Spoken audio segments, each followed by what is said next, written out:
welcome back to another Pokemon TCG tabletop video. In today's video, I'm going to be running back Dragapult Dusknoir one more time to Friday Night Kanzen League. I know some of you might be getting sick of these Dragapult videos, but I did put out a masterclass on the deck, and I wanted to make a couple of videos in order to help the people that purchase the class understand the inner workings of the deck, some of the more obscure things I might be doing, and maybe some of the obscure matchups that I didn't cover in the course, get them in these videos.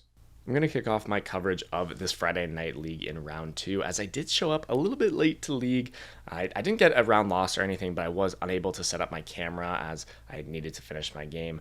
For those of you that live in the Toronto area, you'll know Highway 401 nowadays, lots of traffic, and I just moved, so I underestimated the amount of traffic there would be on my way to League, especially on a Friday night. But we did get a win in round 1, and then we're going to get into round 2 here up against a Gholdengo. Now, my opponent went first, started Genesect, and only nestballed for one Gimmighoul. So overall, I perceive this to be a weak start. In the class, I talked about how important it is to understand how strong your opponent's setup is, how early they're attacking, and here I'm thinking my opponent is not going to be attacking on the next turn. We don't see a Metal Energy on the Gimmighoul, we don't see an Air Balloon on the Genesect. These are things that I expect my opponent would have done if he had access to them. So I'm overall putting my opponent at pretty low odds of actually being able to pull off an attack here, which is going to allow me to set up faster and potentially get myself into a more advantageous position. We see the Arven come down for the Air Balloon. Coin bonus is going to draw him some cards, and we're just going to see him pass off the turn. Fairly standard opener. He was able to find a Gimmighoul, and he does have a Cypher Maniac in his hand for the next turn.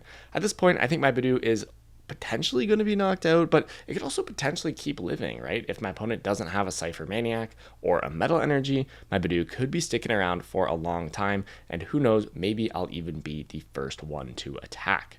I do have 2 Dracloaks on the board, one with an energy as well, so I could attack. Theoretically, I could attack next turn.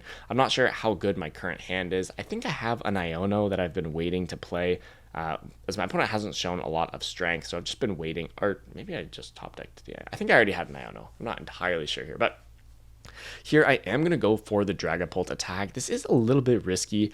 I'm going to be turning the corner on 5 prizes, which means it means a few things. You always want to have your opponent on odd prizes. You want to be able to Iono them to 1. So it's going to mean I either make 3 attackers, right? Like 2 Dragapults and a Blood Moon, or 2 attackers and 2 Dusknoirs. But the problem in this game, which I haven't mentioned yet, is that I prized a Duskull. And so this is most likely going to be a game where I blow up no Dusknoirs and just make 3 different attackers. As if I blow up one Dusknoir, that's going to just put my opponent onto even prizes and make it a lot easier for him to win the game. Here we go for the counter catcher, just to bring up the other Dango. I'm not entirely sure why I did this. I think I'm nervous that next turn I'm going to be unable to find Neo Upper Energy, and so I wanted to use the counter catcher to reduce the odds of my active Dragapult dying. But generally, I do just like to attack into the Gholdengos with the Metal Energies, put some pressure on them in case of a Turo, and also open up the opportunity to just knock out the Metal Energies.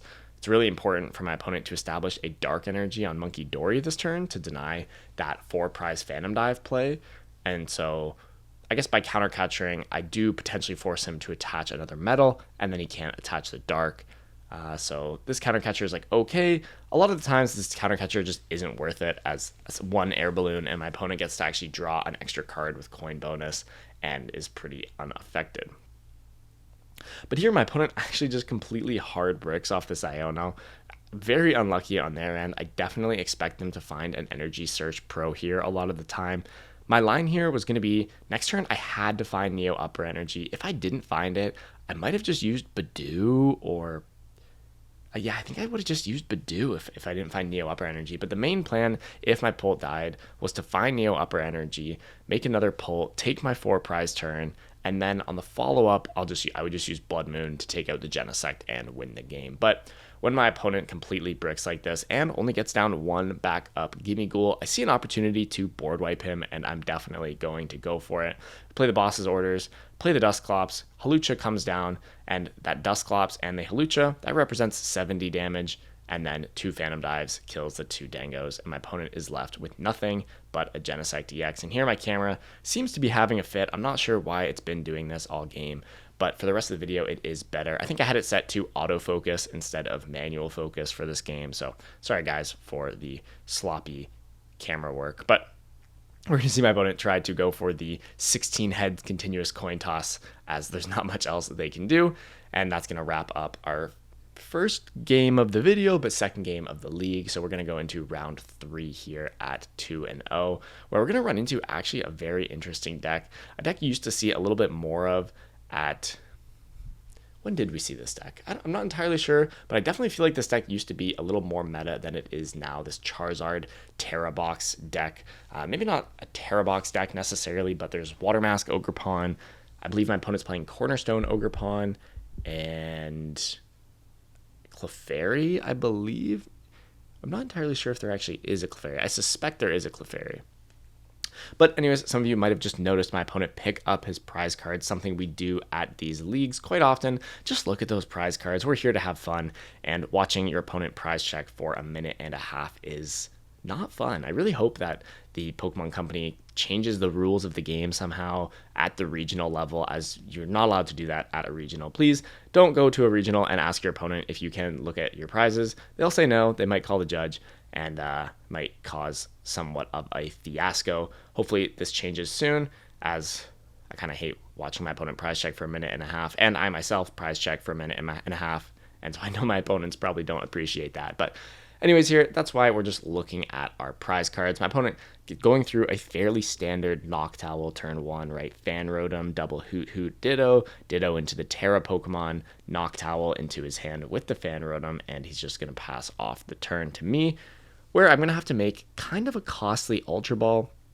I discard the Fez and the Jamming Tower. My other options, I think my other option was Counter Catcher, maybe Night Stretcher, and it's really risky to discard. Yeah, there was a Counter Catcher there. It would be really risky to discard Counter Catcher off that opening Ultra Ball when I don't know what my prizes are.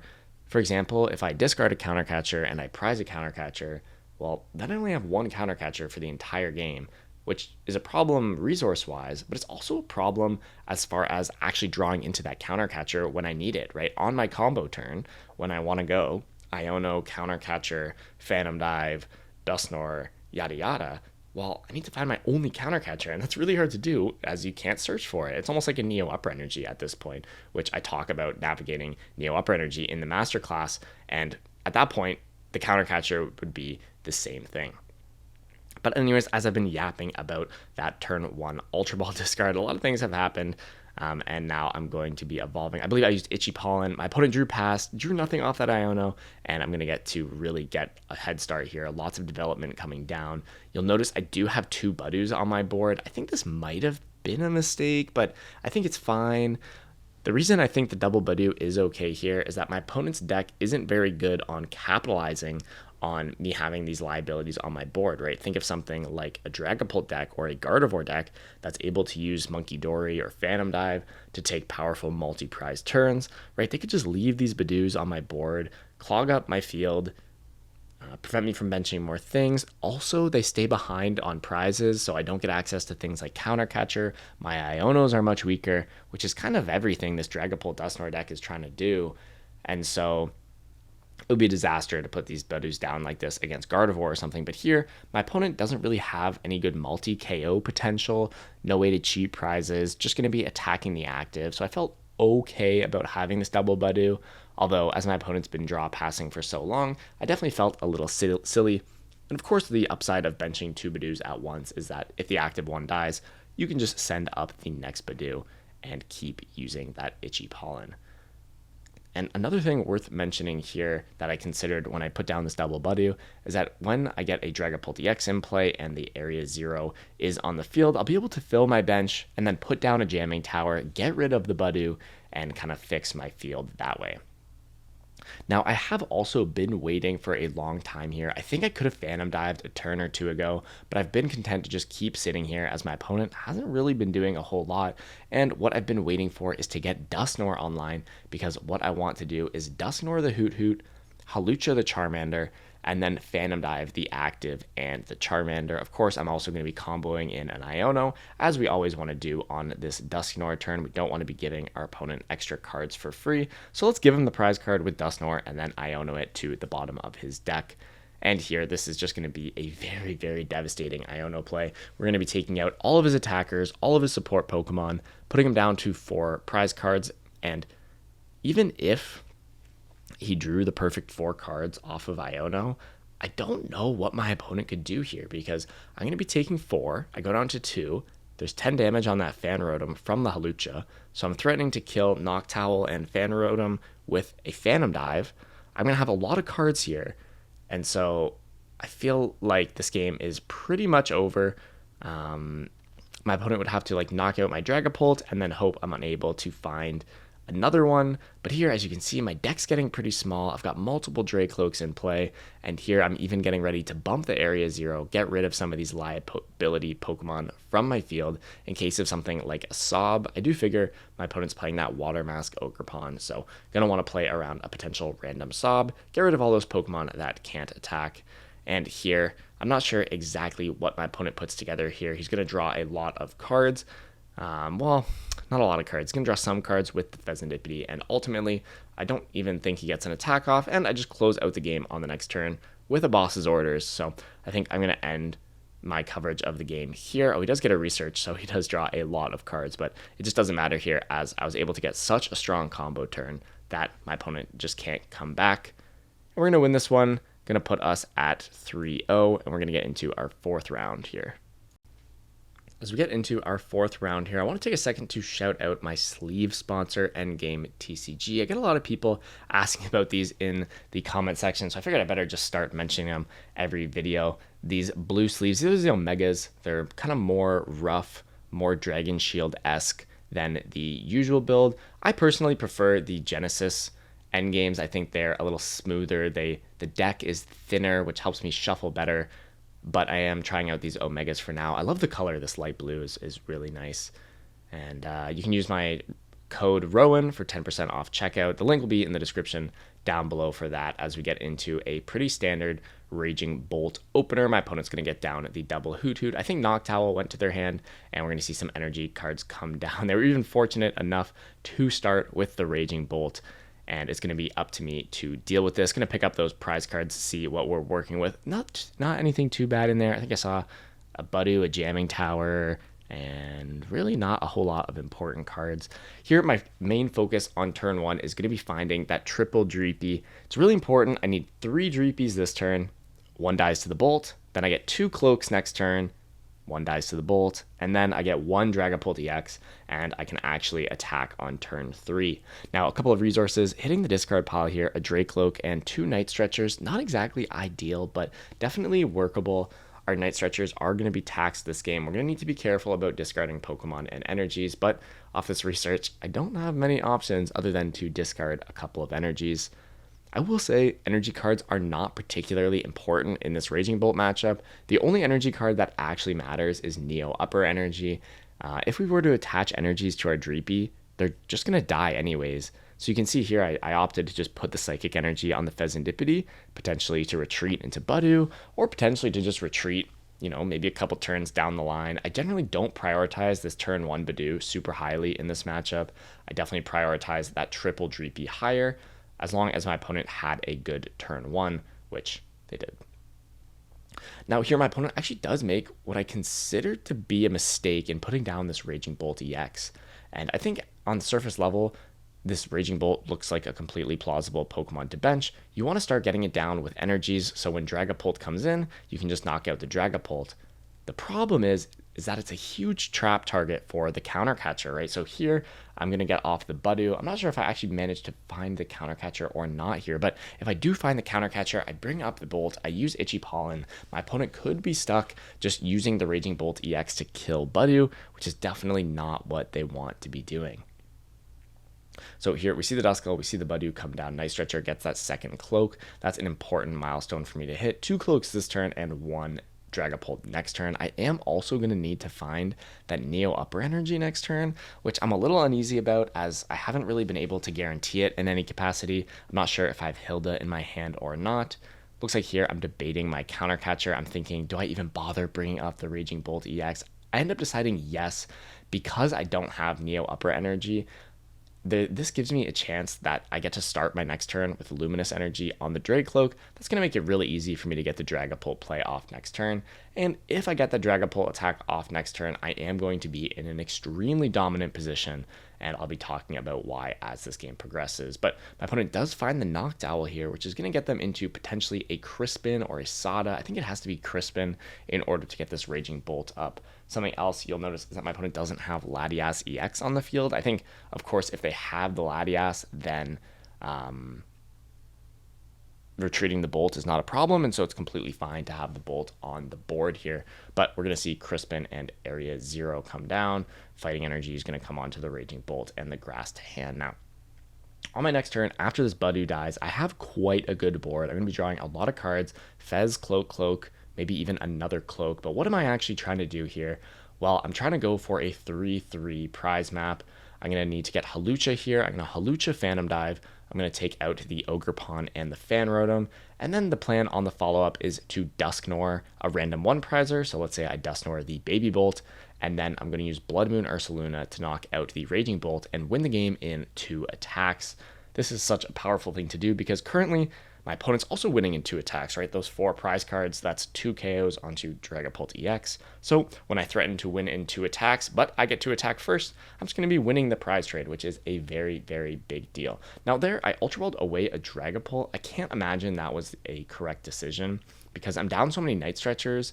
I think that was probably a little bit reckless. Maybe just assuming...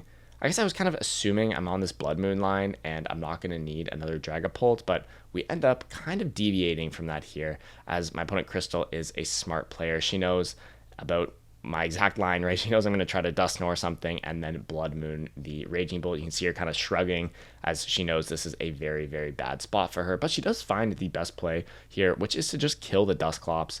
If Crystal were to kill my Dragapult here, I would almost certainly just bench Blood Moon, put down a Dusknoir. I've got like a 10-card hand, Fez, double Cloak, right? It's really would be quite ridiculous for me to not have the game-winning sequence.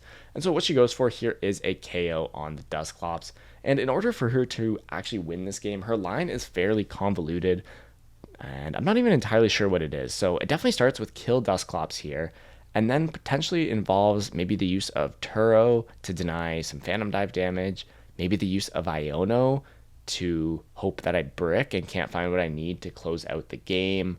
I think her strategy needs to be fairly reactionary from here, which is pretty bad as Raging Bolt really doesn't want to be a reactive deck, wants to be taking the prize lead, putting on the pressure. It doesn't want to be trying to go for these weird plays, but we're going to see the Boss Trap on the Hawlucha, the Baby Bolt kill on the Dusclops, and this is going to be moderately annoying for me. So I'm kind of trying to figure out what to do. To be honest, most Raging Bolt players in that position just kill my Dragapult and I get to win the game for free. So here, kind of just calculating what is my best way to proceed. I am now winning the prize trade, right? As long as I take my 3 prizes in 2 attacks from here, I should win. At this point, I'm thinking about cards like Iono, cards like Turo, Bravery Charm, Picnic Basket, these things that could mess up any plans I have. I don't want to take any prize cards here because I want access to Counter Catcher on my final turn of the game in order to close it out. But if I don't take any knockouts, then I'm weak to Turo, right? So you kind of see I don't take any knockouts, I'm weak to Turo. I do take knockouts, I'm weak to Iono. And so I have to decide which one I'm going to play into here. I end up deciding to play into the Turo. Crystal was forced to bench lock out of Teal Mask Ogerpon, so she actually can't use Noctowl. Additionally, this is going to prevent her from using Pheasantipede to flip the script, which I think is really nice. And if she has Turo in her hand, oh well. I think I can even win with the Turo. Potentially? Yeah, because I'm going to put 4 damage counters on the Noctowl here, 1 on the Latias, and then even if there's a Turo, I can just Phantom Dive the Latias and the Noctowl next turn. At this point, I'm just doing everything I can to optimize the contents of my deck for Iono. We're going to see Nestball bring the Latias EX onto the board, mostly just to get that Latias out of the deck, right? These are all these small optimizations. I'm going to go ahead and Night Stretcher back that Pult that I shouldn't have discarded and evolve it, put it into play. If I get Iono'd, that was my 4th Night Stretcher, and my Dragapult was in the discard pile. And so my only Night Stretcher would be going to the bottom of the deck. I'd be unable to find it, unable to make another Pult, which if my active Pult dies, I will need another one to close out the game. I am guaranteed to find Neo Upper Energy next turn at this point. I think I'm down to maybe 8 cards or so in the deck. So I will be drawing all that between Fez and Recon and the supporter cards in my deck, right? I've got some Ionos, some Hildas, some Researches and whatnot, but we're just going to see a KO on the Pult here. No Iono, and I'm going to have everything I need to close out the game. Just going to bring up the Hoot Hoot and Phantom Dive it and the Pheasantipity, and that's going to be round 4, putting us at 4-0 heading into this last round here, where we actually get a really interesting game. And the reason it's so interesting is that I actually prized both of my Dragapult EX. Also prized my Neo Upper Energy, but that doesn't really matter when I don't have any Dragapults to work with anyways. This is a weakness of the list, only playing 2 Dragapults. 1% of the time, you're going to prize 2 of them. So let's see how I navigate this. Of course, there's a couple things I can do. I'm going to be looking to take some aggressive prizes. So Dracloak's Jet Headbutt attack, or Dragon Headbutt, whatever Dracloak's attack is, that can take out some Zoruas. My opponent Ethan here going to be playing Zoroark, like the Mateus Zoroark list from Worlds, the top 8 list I believe he made. But yes, so Dracloak can take out some Zoruas, Dusknoir can take out Reshiram, can take out Monkey Dory. I'm going to be looking to take some aggressive prize cards, potentially get into Blood Moon as soon as possible. I feel like even this turn, it wouldn't be terrible for Blood Moon to just come into play and get an energy on it. That way I can Blood Moon when Ethan's on 3 prizes, and that could be kind of good for me. But I end up kind of deciding that my main strategy here is going to be to blow up a Dusclops or 2, a Dusknoir or 2, look for some prizes, try to get the Dragapult, and go from there. I could really play towards Blood Moon, just start benching it and attaching to it, but I felt like that play would be really slow, very telegraphed. If I just like put down the Blood Moon and started like attaching 3 energies to it, I think Ethan would immediately know that I prized all my Dragapults, and then once he knows I prized all my Dragapults, he can play really exploitatively. And that's also a big part of the way I play this game, is I have to keep it cool. I have to pretend that everything's fine. I can't let Ethan know that I've prized all my Dragapults. Even here, I Night Stretchered Blood Moon before researching and just put it onto the board, figuring I might need to use my Night Stretchers to recover Dusknoirs to take more knockouts, and I might not be able to Night Stretcher for the Blood Moon. Here, I remember when I put down the Blood Moon, Ethan had a puzzled look on his face, and at some point he made a comment like, oh, you must play Turo, when I don't actually play Turo. I just prized all my Dragapults, but I'm not going to tell him that, because then he's going to sob my Blood Moon, and I'm probably going to get completely owned. But here, Ethan knows I'm a good player, and he assumes I wouldn't just bench my Blood Moon if it could get sobbed and just like trapped, or not even sobbed, just bossed and trapped for like forever. And so he doesn't know exactly what's going on. He's definitely getting suspicious, and so I can't give him any information. We see a sob onto my Budu. His setup is looking very proper. We see that Zorua come down. That's an opportunity for me. If I find a Boss's Orders and a Psychic Energy this turn, I could knock out the Zorua with a Dracloak attack. That's kind of nice. I pop the Dusknoir onto the Monkey Dory, and now what I'm debating, I have Monkey Dory Luminous, so I could move the 20 damage from my Budu onto Zorua, and then I could knock it out with Dusclops and take an extra prize. But the thing is, for those of you that watch the class, you'll know the way you win the Zoroark matchup is by holding all your Dusknoirs. So here, when I have to be aggressively blowing up all my Dusknoirs, I'm kind of screwed. Now, all my ghosts are in my discard pile, multiple Night Stretchers. I think 3 Night Stretchers are in my discard pile at this point, so I have 1 Night Stretcher left, which is basically reserved for Dusclops at this point, so I can blow up another guy. I didn't find a Dragapult EX off of the prize cards there, which is a pretty big deal. We're going to see Monkey Dory take out my Budu. Then I'm going to promote, and we're going to see another attack. Ethan here actually makes a good play. He finds a Boss's Orders here, and he's going to boss up my Duskull. He knows I'm down a lot of Night Stretchers. He knows I'm down all my Dusks. He might not have figured out that I prized all my Pults, but at this point, if he just takes out my Duskull, he goes down to 2 prizes, and then he can potentially just take out my Blood Moon to close out the game. And now that I have no Dusknoirs, I don't really have a good way to take out any Zoroarks. And at this point, I am getting ready to throw in the towel. I'm thinking I can Blood Moon the Ogerpon here and play an Iono, and that might actually put Ethan in an awkward spot. If he just swings into my Blood Moon, I could like retreat and Itchy Pollen or retreat and pass, maybe force him to find a boss, right? So the game's not necessarily over, but it's definitely over when I put down Fez, use all my Drake Cloaks, don't find an Iono, and then Ethan's got about 20 cards in his hand. So I played to my outs. I tried to draw a Dragapult off the first few prizes. Didn't get there. Tried to play for the Blood Moon, but Ethan was able to navigate this endgame, or the mid game really, quite well, taking out the few Duskulls I actually had and really just kind of rendering my board useless. And I think he's actually just going to win the game on the following turn. Blood Moon kills my Fez, and that's going to be the video. We're going to be 4-1 in this league. Pretty good overall. I was pretty happy with the way I played. I'm feeling really good for the Pittsburgh Regionals. Don't think I'll make very many changes, if any, to the Dragapult Dusknoir deck. But I hope you guys enjoyed this video. If you watched all the way to the end, don't forget to like the video, subscribe to my channel. It helps me continue to make these videos. Let me know if you had any questions down in the comment section down below, and I'll see you guys in the next one.